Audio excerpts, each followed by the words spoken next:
Mohandas Gandhi is renowned for being the leading peace campaigner of the 20th century and the champion of non-violent protest. He devoted his life to campaigning for the rights of the Indian people and the independence of India from the control of the British Empire. Why didn't Gandhi receive the Peace Prize? This has been repeatedly a question asked.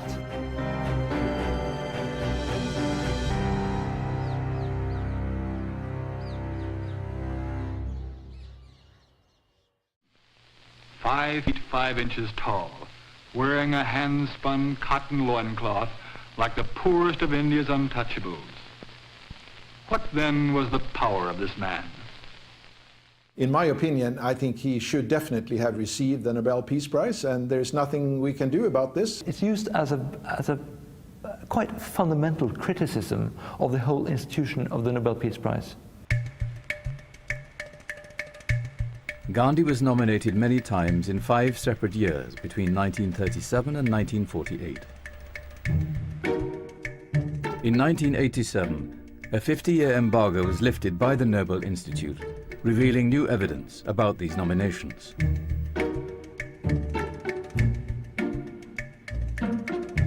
Irving Turnerson has been looking through the evidence. It all goes back to the first nominations in 1937. The Friends of India Society in Norway wrote Very sympathetically about Gandhi as a person and about the struggle for Indian independence, and very critically of British colonial rule. In shortlisting Gandhi for the Nobel Peace Prize, the Nobel Committee would have considered Gandhi's previous successful non-violent campaigns against British rule.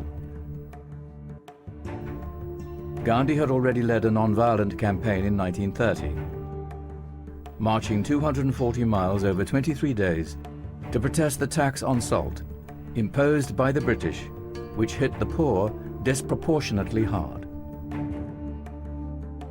A year later, Gandhi was invited by the British government to talk about the future of India. Call that as you like. It is complete independence that we want. A lot of other people had preached non-violence and peace, but very few of them had become active politicians. The point about him was that he was right in the thick of the Indian nationalist movement.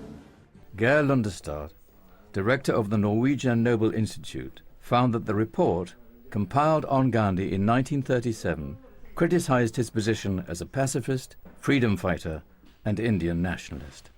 You see from the report that there was a great deal of skepticism.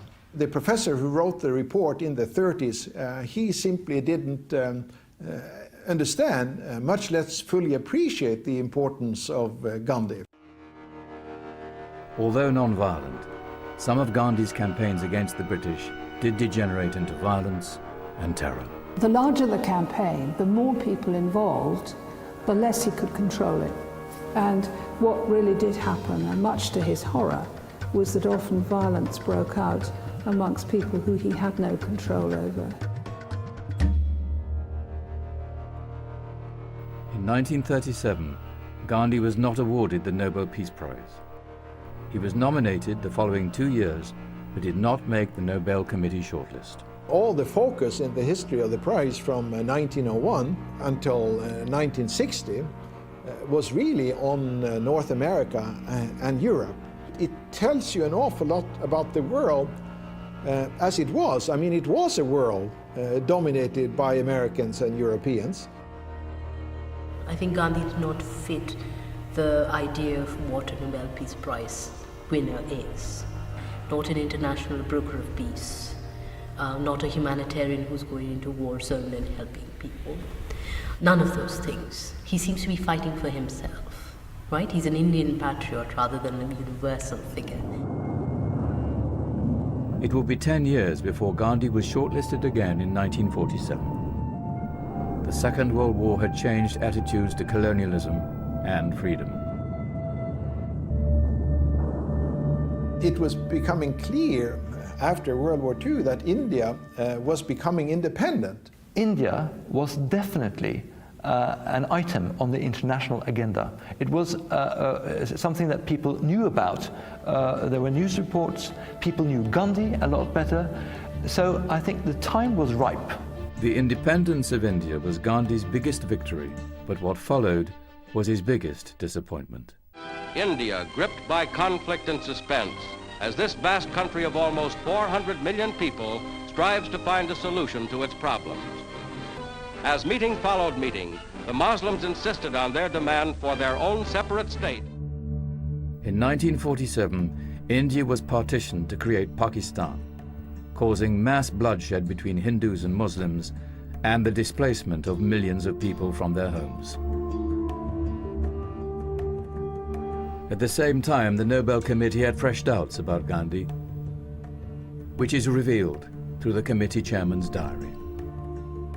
No member is supposed to write about this in their diary, but luckily the committee chairman had notes from most meetings of the Nobel Committee.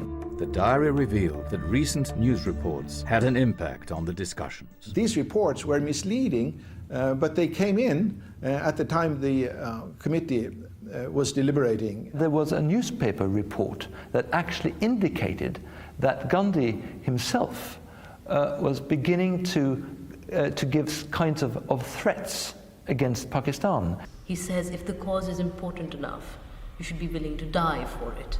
Never you should be willing to kill for it. There's still violence in dying for something.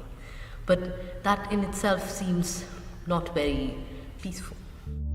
The bigger question is the partition, is the kind of violence that takes place between the Hindus and Muslims across the borders. It makes this moment a very uncomfortable moment to talk about anyone winning the Nobel Peace Prize in India. From Calcutta, scene of much communal violence, comes the story of Mahatma Gandhi's latest achievement as the bringer of peace. After all his previous efforts had failed, Mr. Gandhi began a fast until brotherhood was restored between Muslim and Hindu. In 1948, Gandhi was again on the Nobel Committee's agenda. The doubts were gone. He was really seen as the symbol of peace that he had become. But on the 30th of January 1948, Gandhi was shot whilst walking to a prayer meeting. The gunman was a Hindu extremist who felt Gandhi's sympathies lay too much with the Muslims. Gandhi's death left India in depths of grief and despair. He had been assassinated in January. When the deadline for nominations expired, he was killed. And they discussed this back and forth. It had been a great news event, and what to do in that situation. There was a strong desire both inside and outside the Nobel Committee to award Gandhi the Nobel Peace Prize. The Nobel Committee received telegrams assuming that the Nobel Peace Prize could be awarded to Gandhi posthumously. It hadn't been done before.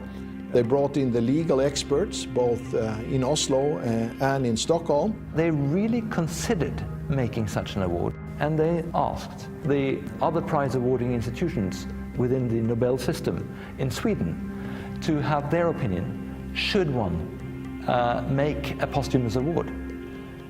And the answer from the Swedish bodies was no. I have sympathy for their decision not to give out posthumous prizes. I mean, if there are enough candidates among the living, and the living can still change the world. The statement that they had found no living person worthy of the prize was a clear indication of this fact that Gandhi would most likely have received the prize. He's got people like Martin Luther King and Nelson Mandela saying, this is a man that inspired me to change the way my nation thinks of my people. And I mean, that's so much bigger than a Nobel Peace Prize. I mean, anybody who wants to operate non-violently will press the Gandhi button, as it were, and say, you know, this is what Gandhi taught us. Whenever I talk about the Nobel Peace Prize, which is every day, I always point out that this is the biggest omission on our list of laureates. In my opinion, I think he should definitely have received the Nobel Peace Prize, and there's nothing we can do about this, unfortunately, because posthumous prizes are not possible, and that's it. Even though he didn't get the Nobel Peace Prize, it changes the nature of the Nobel Peace Prize, the discussions about him. And that in itself is actually quite much more important. And I mean, in essence, he's someone who inspires the next generation of Peace Prize winners. So in some ways, that's his Nobel Peace Prize.